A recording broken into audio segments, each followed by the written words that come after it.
দেখেন, জীবন কাঠগোলাপ আমি এটি লিখেছি মূলত রাষ্ট্রের বয়স আমাদের 54 বছরের রাষ্ট্র।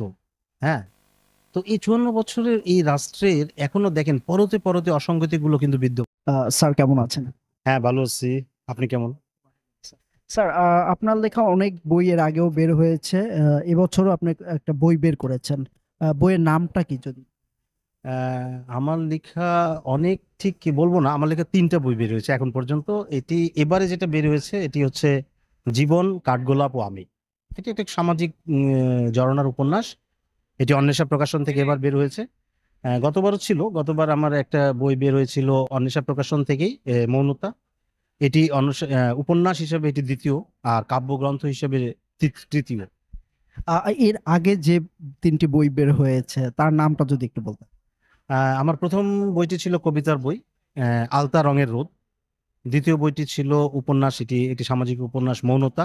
গতবার বেরিয়েছে, আর এবারে বের হয়েছে জীবন কাঠগোলাপ আম। আপনি দেখতে পাবেন, আপনি বাসা থেকে বের হবেন এবং বাসায় ঢুকবেন, এই যে পুরো সময়টুকু, রাস্তা থেকে শুরু করে আপনার ব্যক্তি জীবন, আপনি প্রতিটা জায়গায় কিছু অসঙ্গতির জায়গায় আপনি ফেস করবেন।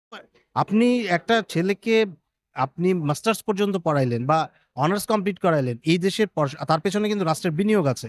সে ছেলেটা বিদেশে যাচ্ছে উচ্চশিক্ষার জন্য, ভেরি গুড, কিন্তু তাকে কিন্তু নিয়ে আসবার জন্য যে রাষ্ট্রের কিছু করবার কথা, সেই জায়গাগুলো রাষ্ট্র বড়ই উদাসীন।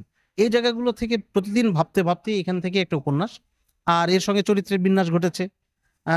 এর মধ্যে জীবন আছে, জীবন বোধ আছে, প্রেম আছে, ভালোবাসা আছে। সব মিলিয়ে এবারের একটা উপন্যাস জীবন কাঠগোলাপ আমি। জীবন কাঠগোলাপ আমি লিখতে আপনার কতদিন সময় লেগেছে? এইটি আসলে এটি কি, মানে টাইম ফ্রেমটা আমি ওভাবে বলতেও পারবো না। এটি যখন যেভাবে মনে হয়েছে তখন লিখেছি, আবার আবার অনেকদিন লিখিনি, আবার যখন এখানে লেখাটা আসলে খুব নিয়ম করে হয়ও না, আমি পারিও না।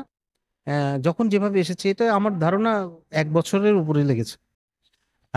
পাঠক যত দায়িত্বশীল হবে, লেখক যত দায়িত্বশীল হবে এবং প্রকাশকরা যত দায়িত্বশীল হবে, এইটা এই জায়গা থেকে এই যে সমস্যাগুলো, এই সমস্যাগুলো আমরা ততই উত্তরণ করতে আমাদের জন্য সহজ হবে।